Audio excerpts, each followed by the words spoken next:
And for this season of NBL, I kind of wanted to do a video for each of our matchups, just to kind of go over what we think about when it goes into constructing a team for draft format and playing out the matchup itself.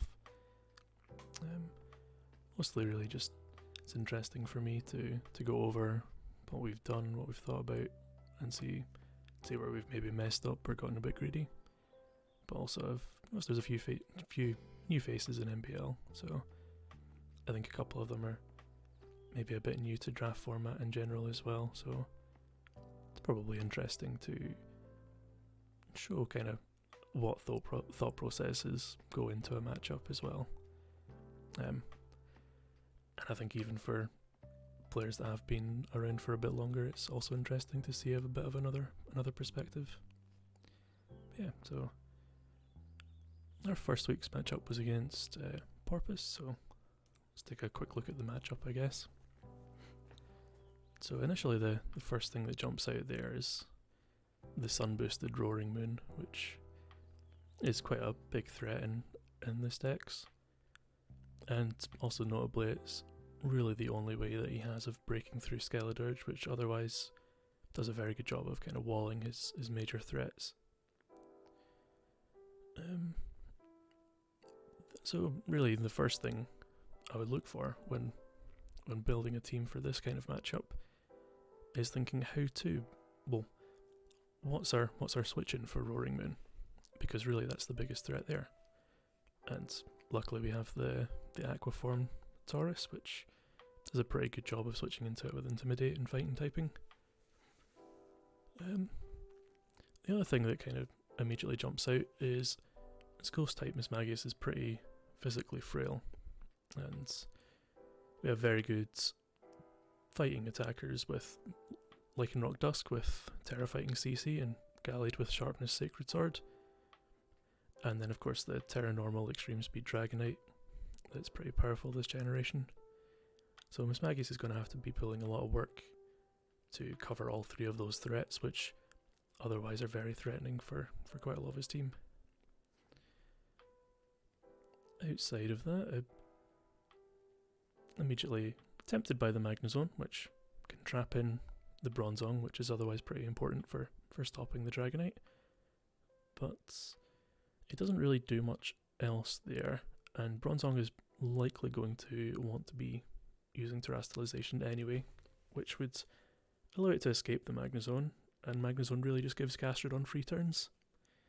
And Gastrodon seems pretty solid for stonewalling our Lycanroc and Gallades, or at least doing some damage to them, perhaps with the helmet. Another thing I've noticed is Porpoise's hazard game's definitely much stronger than ours. It's got multiple options of clearing hazards, whereas we really just have to bring Toadscruel if we want to be doing that, which really struggles in this matchup. So I think here we're just going to be trying to trade some rocks, and then maybe have some heavy duty boots on things like Dragonite and Skeledirge, and then just hope to trade the chip and come out on top of it with some of our priority options with things like Lycanroc and Dragonite. And then as far as setting rocks ourselves, I'm not sure if Lycanroc's going to be able to find the time or move slot to bring rocks. And Screamtails is maybe a little bit passive for what we're going to be wanting to do here, because we really want to be pressuring things as much as possible so that Roaring Moon doesn't really have the space to do things that it wants to do. So I think we're kind of forced into bringing Sandy Shocks just to set the rocks there, which seems strange because it doesn't have a particularly good matchup here. It's not very threatening, but it does get to abuse the sun itself, so perhaps with a Lorb it can threaten some things, at least trade rocks. We can suicide lead it, get rocks out, and then just maybe get some chunks of damage into things. But in any case, let's take a look at what we did put together for a team. So, as we said, we kind of started off with the Sandy Shocks there. With Stealth Rocks, it just needs its 2 stabs. Its stabs are unresisted other than Leafeon and perhaps the electric terrain, Terrestrialization Mismagius, but if his Mismagius turns into an electric type instead of a ghost type, that is a big win for the rest of our team. And it's not really going to be wanting to fight against Leafeon in any case, so we didn't really want to threaten it. Well, bring the Terra Blast to threaten the Terra Flying for Leafeon. Also because we didn't think it was too likely for Leafeon to come, because we do have the Skeledirge which kind of stonewalls everything it would want to do. So just rocks, 2 stabs, Vault Switch to maybe be able to Vault Switch out in a Bronzong or something along those lines. And Modest gives us most power we would get out there, especially if we're going Life Orb and then abusing the sun. The only things we miss out on outspeeding with the Modest is Leafeon and Venomoth, which, as I said, I don't really think are going to be coming this matchup. And it doesn't really want to be fighting those anyway. So it's nice to just have the extra power from Modest to be able to KO things like Gastrodon or threaten the Torkoal Larder. And Tauros, as we said, is pretty much a mandatory bring for the Roaring Moon here. Rocky Helmet means that even if a banded Roaring Moon is doing things like U-turning, it's still getting some necessary chip in to get it in range of our priority options there. And then with a defensive set, obviously bringing the Stab Body Press is just a very solid bring. Raging Bull is just a nice stab. We don't really want to be running Wave Crash because we could unnecessarily chip ourselves. And it also opens up some options. If Klefki comes and starts to try and set screens, we can break it using the Raging Bull. Trailblaze is a cute little option to annoy the Gastrodon, and also with the speed investment here, it outspeeds all of his mons without any, as long as there's no scarves involved. And Endeavour is just a nice little threatening thing. If it's switched into Roaring Moon a lot, it's taking a lot of damage, it can perhaps take something down with it. And then EVs really want to maximise the defense before the HP just to get the most out of Body Press and Endeavour. And like we mentioned, the 60 speed EVs outspeeds Cyclizar and Roaring Moon after a Trailblaze. So Lycanroc, really we just want it to be as threatening as possible. Notably, after a Swords Dance, it OHKOs his entire team with Adamant between Close Combat and Accelerock. There's some kills it needs the Terra fighting for, but it can get some pretty ridiculous damage numbers. Notably, even a bulky Slitherwing gets OHKO'd by a Terra fighting CC with Adamant Lorb. So going Adamant instead of a plus speed nature does mean that it loses out on the speed die with Iron Moth, and it means that it doesn't outspeed Mismagius, but both of those are threatened by Accelerock anyway, so that's not really losing out too much, and it gains us some additional range on things like Roaring Moon. The Protect was just a cute little choice there. If he did bring a banded Sun Slitherwing, the first impression is very, very threatening if we're trying to sweep, so it's nice to be able to protect and stop that from being an issue. Next up, Gallade with a Choice Scarf is really just to make sure that we have something that naturally outspeeds his team if for some reason our priority options get wasted. So even with an Adamant nature, it outspeeds all of his team without any scarves, and it doesn't really lose out anything there, so it just gives it a bit of extra stopping power to fire off the Sharpness Sacred Swords there. The rest of its moves, it's really just some nice coverage. Psycho Cut really does just threaten everything that Sacred Sword doesn't. Night Slash is a nice kind of neutral press if we don't want to be locking ourselves into things that are going to get stuff like Roaring Moon and Mismagius in for free. And Leaf Blade is a very emergency press way to threaten Gastrodon if it gets out of control. Skeledirge just gets to be full physical defense, so that it can stop Slitherwing from doing anything. Doesn't really need much investment to stop things like Iron Moth and Torkoal from doing things. So it gets to just go full physical defense, bring Will-O-Wisp and Slack off, and that also gives it the potential to stop a Roaring Moon if it's perhaps a Dragon Dance set. It can Terra Fairy and then fire off a Will-O-Wisp, and then suddenly the one thing that could break it no longer can. Torch Song is always just an obvious bring, very very good move. Heavy Duty Boots means that even when we've traded rocks, because we're not bringing any hazard clear here, we're still able to switch in whenever we need to without taking too much chip. Unaware is the obvious choice for any setup options you might be tempted to bring. And Earth Power is just nice neutral coverage for things like Torkoal and Klefki. Well, no, Klefki we would be Torch Songing, but it also means that Roaring Moon is less of a free switch in if we've got that as a coverage move. And Dragonite kind of just bring the what seems like the standard now E-Killer set. Heavy Duty Boots so we can preserve multi-scale while switching in on rocks. And same stat spread as Gallade because they're both base 80 speed, so the same things that Gallade wants to outspeed, Dragonite wants to outspeed at +1 with Dragon Dance. And then Extreme Speed is the obvious choice with Terra Normal. It's just even if it doesn't get a chance to set up, it's very good revenge killing with the boosted priority there. And then Dragon Claw and Fire Punch just covers everything that E-Speed doesn't. So that's kind of the team. It's a lot of the game plan is about just chipping things lower so that we can clean things up with our priority options, either with Lycanroc or Dragonite, or if he doesn't bring any Scarves, then Scarf Gallade can do some work as well. So if we take a look at the game, Porpoise's brings were pretty much in line with what we were expecting. I think we were expecting a Slitherwing instead of the Iron Moth, but other than that it's pretty much exactly what we had in mind for him to bring.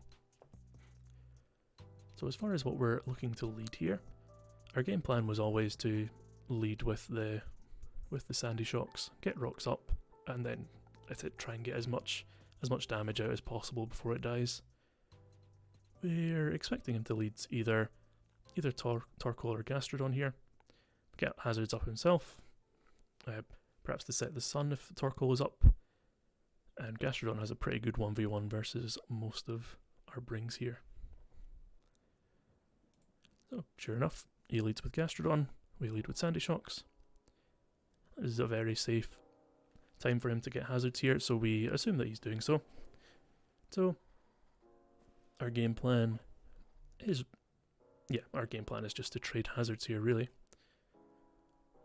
We have no way of clearing hazards, so he's always going to be pressing Stealth Rocks, or Spikes if he brought Spikes. And his hazard clear, he's only brought Torkoal with Rapid Spin, which Skeledirge does a very good job of stopping it from rapid spinning. So if we get Stealth Rocks, which we're always going to do because we always outspeed Gastrodon, then there's no way for him to clear it, which is good for kind of wearing down his team there. And sure enough, the Handshake Stealth Rocks on turn 1. That's just classic Pokemon, I guess. Classic singles anyway. So turn 2, we were tempted to go hard into Gallade here, because there isn't really much that Gastrodon can do, and we do threaten it out with things like Leaf Blade, or even 2-hit KOing with Sacred Sword. However, it would be nice just to get some scouting done with the Sandy Shocks. We don't really know the EV spread of this Gastrodon yet. If it's physically defensive, then we 2-hit KO with Earth Power, so it'd be nice to figure out what we do there. And plus, there isn't really much else that this Sandy Shocks is doing in this matchup. It's got Rocks out, which is its main job. Other than that, there's not really much for it to do. So we ended up just going for an Earth Power here, expecting to take a chunk here. We're not going to get OHKO'd by the Gastrodon, unless it's some very strange offensive build. But it'd just be nice to trade some damage on it and get some information. So, sure enough, this is a physically defensive Gastrodon with no... So it's full HP, full phys defense, or at the very least it doesn't have any special defense investment. And we do take some damage, but that's okay. This thing is just wants to die at this point. So here we get a little bit greedy, I think. So we could just go for the Earth Power again, secure a kill on Gastrodon, but we were worried that Porpoise was going to switch out to Miss Magius, which was going to be very annoying to deal with if he did do that. Because if he switches into Miss Magius, he doesn't take any damage from the Earth Power, which we have to press here. We can't press Electric Coverage, or it doesn't threaten Gastrodon, clearly. And then Miss Magius at that point outspeeds the Sandy Shocks and can just kill it for free. So in this scenario, we wanted to try and preserve some of our momentum and go hard into Gallades, which, if Gastrodon pressed Earth Power again, doesn't take much damage from it. It's fairly especially bulky, and it would threaten any non-Scarf variants of Miss Magius. So it seemed like a good neutral play. And then we get punished. So Gastrodon recovers here, which kind of undoes the damage that we got from the Sandy Shocks, which means that we've kind of taken a very big chunk of damage onto Sandy Shocks for very little reason. We did get the information, which is always useful, but it would have been nice to just kill the Gastrodon and then there's no longer that bulky mon to switch into some of our other threats. So here we could press Leaf Blades, but there's too many things alive. It feels like a bad press, especially when we're locking ourselves in with Scarf. Sacred Sword still threatens to 2-hit KO, even fully Fizzbulk. So that feels like a safe press here. And sure enough, it is fully Fizz Defense, with a Rocky Helmet as well, which means that we do take a bit more damage than we would like to. So here, we were tempted to overthink again and expect a switch, but it would be too much of a setback if we got punished again from it. So here I think we really needed to just press Sacred Sword again, secure the kill, and then go from there. And sure enough, we take the kill.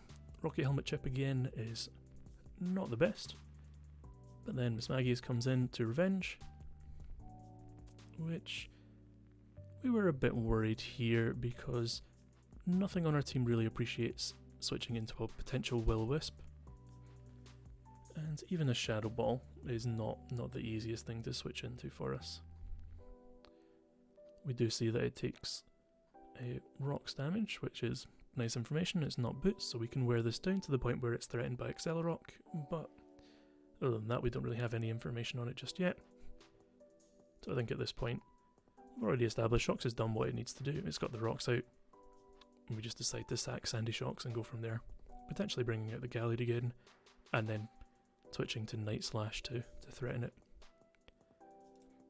And that's what we do. Sacrifice Sandy Shocks, goes into Shadow Ball, and Gallade comes back in, and we just decide we're going to press Night Slash. No more overthinking things. Night Slash is just a nice easy press. The only thing that comfortably switches into it is Roaring Moon, which we have the Tauros for. And sure enough, he brings in a Torkoal, which takes a good amount of damage, especially with rocks. So the fact that this took rocks damage leads us to believe this is probably Heat Rock. So there's a lot of sun turns here, which is kind of threatening for us. So our biggest goal here is trying to think, how do we burn sun turns? How do we waste that time? And really, that's what Skeledirge is for. Skeledirge can come in pretty comfortably. Even if he uses Earth Power, it's not going to be threatening it. And we can kind of just use Slack Off in front of Torkoal. Notably, that also stops him from using Rapid Spin, so it preserves the rocks as well. So it can just sit there, use Slack Off, and then when Sun's about to wear off, press Earth Power to threaten it out. And yep, so we switch in. He predicts with the Earth Power. Maybe it's, not sure if it was a prediction or not, but presses Earth Power, does 36%, which, considering there's no special defense investment, is kind of silly. But that's just Skeledirge for you. So here, again, we just want to be wasting sun turns here. So we don't want to click Earth Power right away, because then Torkoal dies and there is still 5-6 turns of sun left. And also, Skeledirge is at 64%, which isn't too comfortable when there's things like Roaring Moon, Mismagius, Iron Moth still about. So we go for Torch Song here, just to kind of delay the sun turns and try and scout some information on what kind of set this is. So this seems to be a especially bulky Torkoal, which isn't too surprising. Take another chunk from Earth Power. But yeah, at this point, we just want to be using Slack off to get back up to a point where we're healthy again. And again, just taking down the sun turns. So yeah, we slack off, take an Earth Power again, and we slack off, and he uses Clear Smog, which is interesting tech. It does stop us from charging up the Torch Song to really threaten things that want to be trying to switch in. And presumably it also stops things like Lycanroc from setting up. Although Earth Power would do a better job, I guess. But yeah, things like Dragonite, it stops it from getting boosts in its face. But at this point, we are nice and healthy. There's 3 turns of sun left. I think we just want to press Earth Power and try and secure the kill on Torkoal. And he switches into Roaring Moon, which is nice because it takes some Rocks Chip and it takes an Earth Power. So at this point it's getting very close to the point where it's being threatened by Accelerock and E-Speed range. So Roaring Moon is in. It's boosting attack instead of speeds, which makes us think this is probably some kind of choice band set likely. And that's why we brought the Tauros, so we're just going to go straight into the Tauros and get some Rocky Helmet Chip on it. And yep, sure enough, take 11% from U-turn, so that is definitely a banded Roaring Moon, because that's at -1 after Intimidates. And that's it now down to 51%, and it's going to be taking Rocks damage again when it comes in again. So that is already in range for Accelerock to kill. And Iron Moth, we weren't sure what it was going to be doing here because it can't really do much versus the Skeledirge, but we didn't want to be going hard into the Skeledirge here because we did still need it to be able to do block the Torkoal from clearing the rocks, and it's currently in range where if this is not a boosting item as Magius, it can tank a Shadow Ball to get some extra chip on that, and obviously it does threaten the Bronzong. So Iron Moth does learn Thunderbolt, so we were a bit wary of it pressing this here against the Tauros, since that's really the only move it would, because its stabs are resisted. So Thunderbolt seemed like a sensible press for it to do here. And at this stage, Dragonite seemed like the least useful Pokemon for us. So our thought process is, let's switch in Dragonite. It won't take much from the initial Thunderbolt, and then we can perhaps get a Dragon Dance off and start to threaten things, just get some chunks of damage in to help things clean up. And so he goes for Toxic Spikes, which we're not too concerned about because our Skeledirge has heavy duty boots, and our other 3 Mons really aren't too concerned. Tauros has already done its job, it's gotten Roaring Moon low enough, and once Lycanroc is coming in, it's going to be pressing Accelerock enough times to win the game. And Gallade is essentially the same story, but with one of its moves with a Choice Scarf. However, because this means that Multiscale is not broken, we are free to just press Dragon Dance and see what happens, see what his answer is. And of course he goes into Bronzong here. So here we weren't sure whether to just fire off a Fire Punch and get some damage in on the Bronzong, or to get greedy while Multiscale was still up and go for another Dragon Dance. In the end, we wanted to go for the Fire Punch here. We wanted to try and get the Fire Punch in before he uses Terastallization. And We weren't really considering Ice Spinner as a coverage move. We were expecting him to have body press, so we didn't want to terrestrialize ourselves just yet and keep the flying typing to resist that. But we get punished. He goes straight for terrestrialization, so takes less damage from the fire punch and reveals he had Ice Spinner, which we really should have paid attention in the team build that and noticed that Bronzong can get that. So it doesn't do too much damage because of multi-scale there, but it does threaten to kill us at this range if we don't use our own terrestrialization this turn. So notably as well, the defense investment on the Bronzong threw us a little bit because it didn't seem like it was fully defense invested. It did turn out later on that Porpoise had forgot to put a defensive nature on his Mon, but it did throw us for a bit of a loop. We got a bit confused and it did lead into us overextending a bit into this kill here. But notably, because he used his terrestrialization here and took half the damage from Fire Punch that we were expecting, it's led us to want to greed for the second Dragon Dance after all, because with this investment that we were working out, it seemed like he had some kind of mixed bulk. It seemed like an E-speed would kill at +2, and at that point it also threatens the rest of his team, including any scarves if Miss Magius does turn out to be a scarf. So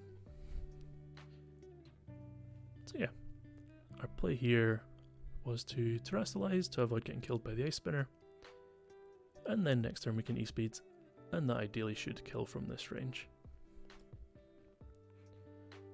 So that's what we do. He presses Ice Spinner again.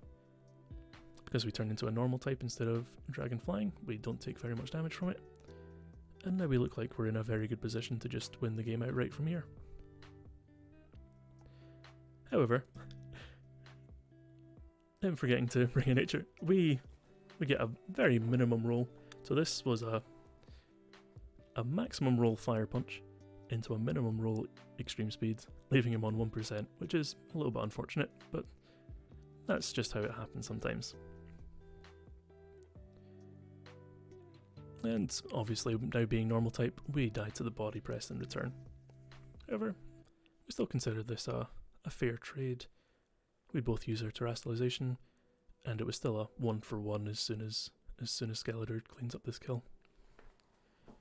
So the reason we go into Skeledirge here is after it's killed off the Bronzong, it beats the Torkoal, it lives a hit from Miss Magius, and does either enough damage to it to put it in Accelerock range. It beats the Iron Moth, and the Roaring Moon we can always just go straight into Tauros. So it was nice and easy, just come in, kill the Bronzong, and then see what he does to reply. And sure enough, he goes to Roaring Moon. So once again, we're always just going to go straight into the Tauros and get some more Rocky Helmet Chip if we can. He does press Earthquake, which is a sensible press. It's very good against all of our mons left, threatens each of them, and also avoids the Rocky Helmet Chip. So here, we could just press Body Press. However, Trailblaze means that we then outspeed the Roaring Moon after a Trailblaze, and it also hits Miss Magius, which is the only thing.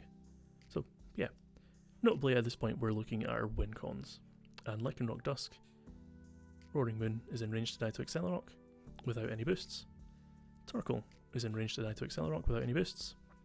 Iron Moth is in range to die to Accelerock without any boosts, even through a Charity Berry. The only thing that we still need to get some chip on is Miss Magius. So our Accelerock range with Adamant and Life Orb is 65 to 77%. So we need Miss Magius to switch in on rocks another 2 times to secure it, or get a little bit of chip and then a rock switch in. So pressing Trailblaze here, even if Miss Magius tries to get a switch in on a predicted body press, it will still do enough damage to secure the range for Lycanroc here. So he sacks off the Torkoal, which is a sensible kill, and then threatens to revenge with a Shadow Ball here. At this point, Tauros has done what it needed to do, and Miss Maggie's coming in to threaten to revenge. It does reveal to us that this is probably a Scarf variant, which caught us a little bit off guard because we were expecting a Will-O-Wisp variant, maybe Will-O-Wisp in 3 attacks, but Scarf makes sense here, and it is kind of annoying for us to switch into. But really, notably, 75% is within that 65 to 77 range that we were looking for Accelerock. If we can get it to switch out once more, then it locks it into that range once it switches back in and takes rocks damage again. And because it's revealed to us that this is likely Scarf, we know that Skeledirge will live 1 Shadow Ball, so we can sacrifice our Tauros, bring in Skeledirge, live 1 Shadow Ball, and press a Sun-boosted Torch Song to get enough chip in.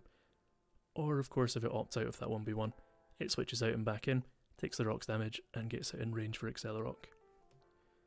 So here, it's nice and simple, we just sacrifice the Tauros and bring in Skeledirge. Sure enough, this confirms the Choice Scarf. So it's locked into Shadow Ball, and like I said, if it wants to Shadow Ball us, it gets the chip in on Skeledirge, but we then get the chip with Torch Song to get it in Accelerock range. He opts instead to switch out, perhaps hoping that Lycanroc isn't Life Orb, which we haven't revealed yet, to be fair. So this is him playing to his own outs, where if Lycanroc is Life Orb, he knows that he's lost the game no matter how this plays out. But if Lycanroc is some other non-boosting item, then keeping the Miss Magius healthy is his way to win this game. So here it doesn't really matter what we do as long as something gets sacrificed to get Lycanroc in. We choose to sacrifice the Gallade because Skeledirge can still live a hit from Miss Magius, so it could potentially help us play out the endgame if something goes very weird. But sure enough, Gallade dies to Sludge Wave, and we just need to press Accelerock 3 times to clean up the win here. And yeah, everything plays out as expected. So, it's a bit of a close game. I think it was very well played by both sides there.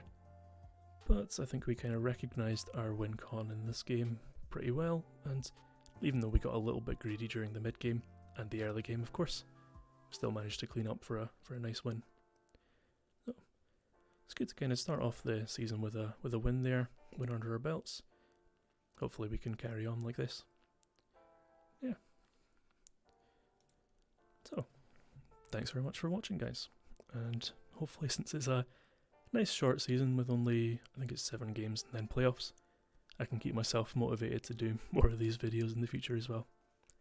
Yeah, thanks.